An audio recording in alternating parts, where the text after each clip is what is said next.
So, the Bundy situation now, where do we stand? Cliven Bundy, at this point, is still in the middle of an unresolved issue. Senator Harry Reid, Excuse me, with the federal government. this, okay. You can just pick up with the federal government. Cliven Bundy is still at odds with the federal government. There is a conflict, there is a debate, but Senator Harry Reid has said that Cliven Bundy and all the people who showed up there to defend that Bundy family from the BLM troops are terrorists, domestic terrorists. Who says they're domestic terrorists? Senator Harry Reid, on the record, you can video that on YouTube, he said it. He said myself and anyone else, because you did. If I would be now a domestic terrorist because I went down there and spoke at their platform. All supporters of the Bundy family and their stand against federal ownerships of state lands are now classified by one U.S. senator as being domestic terrorists.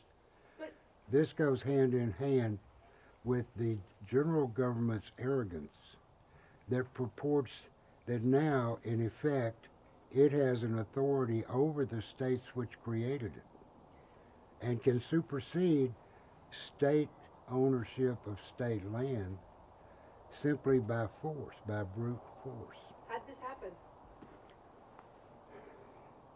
I don't know how that came to be, except that government bureaucracies cannot exist on a given status quo without the formula called growth. No bureaucracy can exist unless it is also growing. All government bureaucracy must grow to remain in effect. And so we have had now almost 2.5 centuries of federal centralization of power and federal authority growth. Much of that authority was presumed.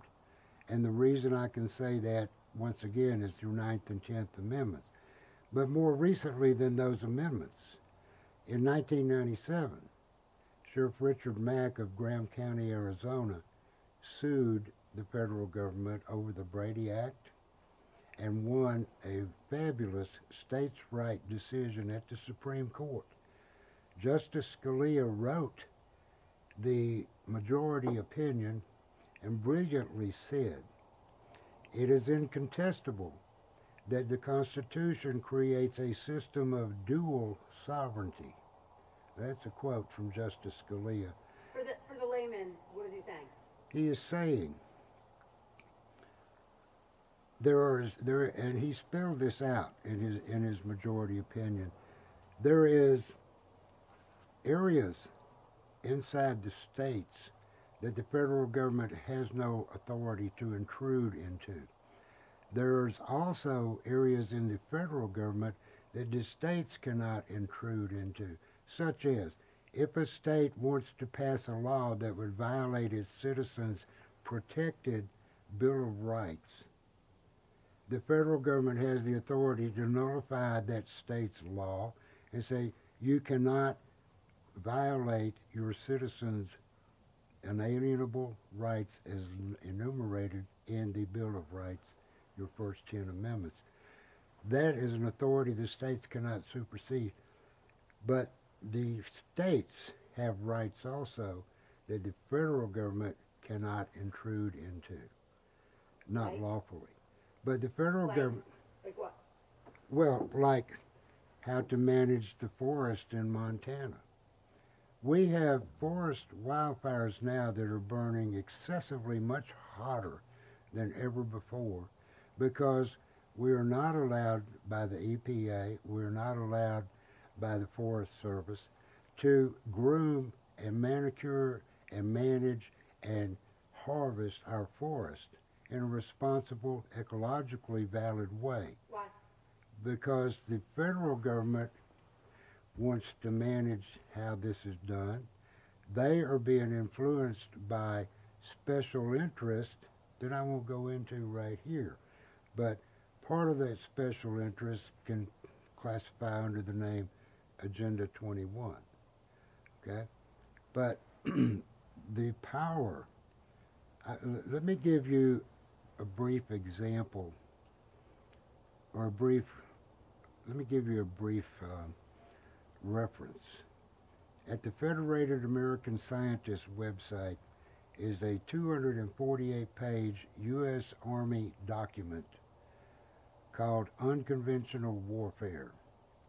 And it includes psychological operations, black operations, clandestine operations, special operations, and irregular operations.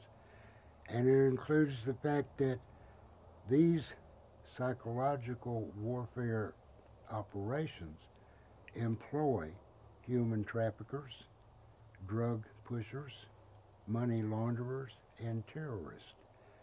This is the document that shows the U.S. government authorizes the use of terrorists as surrogates to generate a perception in the public that is compatible with the desired federal policy that they want to get through. And what they're trying to get through is make more money. What they're trying to get through is more control over your unalienable rights to live as a free human being. You can take my friend Ernie, who wants to be the natural man. He and I disagree about whether or not one should buy a fishing license. He has a valid point, I have a valid point. But they're both points don't exist on the same plane of perception. And the perception I choose, we're all owning these lakes together, and if any one of us goes out there and fishes all the fish out with a big trolling net because he's greedy, that how we can control that is, okay, let's regulate that, and we'll use government to regulate that, right? You agree with that? I agree with that as long as it's consensus among the people that live on the land. When the federal government comes in and brings in a Forest Service or an EPA agency and says, these two services, EPA and Forest Service, which are not, they are not enumerated as a federal power in Article 1, Section 8. You have just created those agencies to do this kind of work. When they come in, they are going to dominate the disposal of the wealth of the natural resources in the state, or any state they come into. Why do they do that? The Federal Reserve cannot print enough fiat currency fast enough to salve the interest payments on the U.S. federal debt, our national debt. It's over $17 trillion, not counting entitlements. And so they sell our debt also to foreign countries, including nations like China. And to back that debt, since the taxpayers' income tax payments are already spoken for by the Federal Reserve, they are listing the mineral and natural resources in state public lands as collateral to China, who, if we default on a payment to China, will feel empowered morally to come over here and take Glacier National Park, or take Yellowstone, or take the Grand Canyon, or Niagara Falls. We are listing these mineral and natural resources on public land as collateral to foreign nations against debt they're buying from us.